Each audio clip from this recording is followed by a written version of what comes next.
Baiklah kawan-kawan, pembahasan pertama kita yaitu mengenai dilalah ibarah dan dilalah iqtida. Dalam usul tafsir atau dalam kita juga menemuinya dalam usul fiqih, dilalah itu artinya adalah suatu petunjuk yang terdapat dalam suatu ayat atau dalam suatu teks. Dalam suatu ayat dilalah. Lalu saat ini dalam usul tafsir ada yang namanya dilalah ibarah dan ada yang namanya dilalah iqtida. Sekarang kita akan membahas tentang dilalah ibarah. Dilalah ibarah itu dapat diartikan dengan jika kita melihat suatu ayat, dengan kita sekali melihat saja kita sudah paham dengan maksud ayat tersebut. Yang mana ayat tersebut tidak perlu atau bisa kita pahami tanpa harus kita mencari penjelasannya lebih jauh. Contohnya ayat wa ahallallahu al-bai'a wa harrama riba.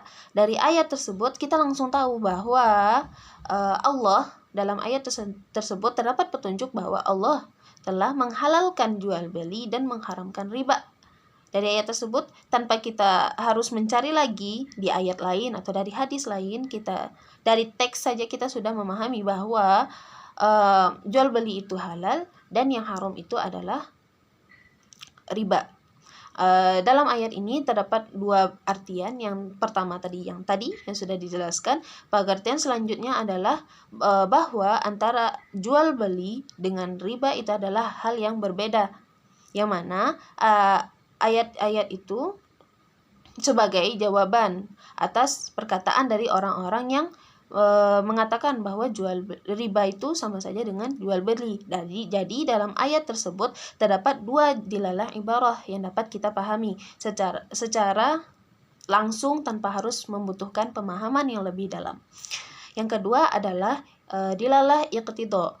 Iqtida itu artinya adalah dilalah iqtida artinya adalah petunjuk yang disisipkan. Mungkin dalam Al-Quran banyak kita temui hal-hal yang seperti ini. Bagaimana penggunaan dari dilalah iqtida. Kita lihat dari contoh. Contohnya adalah di sini hurrimat alaikum ummahatukum. Jika kita artikan secara teks saja, ayat ini diartikan dengan diharamkan atas kamu ibu-ibumu. Jika kita membahas artinya seperti ini saja melalui teks, kita belum paham. Diharamkan atas kamu ibu-ibumu. Maksudnya diharamkan ibu-ibumu tuh maksudnya bagaimana? Apakah diharamkan kita berbicara dengannya, atau kita diharamkan membantunya, atau apa segala macam? Dari sini kita belum mengetahui maknanya. Tetapi setelah kita menggunakan pemahaman dilalah iqtida, di sini terdapat makna sisipan, yaitu diharamkan atas kamu menikahi ibu-ibumu. Kata menikahi di sini merupakan bentuk dari dilalah iqtida, yang merupakan suatu petunjuk yang disisipkan agar satu kalimat ini atau dalam suatu ayat dapat dipahami lebih jelas. Jadi dilalah iqtida adalah petunjuk yang disisipkan letaknya. Jika kita lihat dalam Al-Quran yang baru keluar sekarang, itu banyak kita temui hal-hal seperti ini.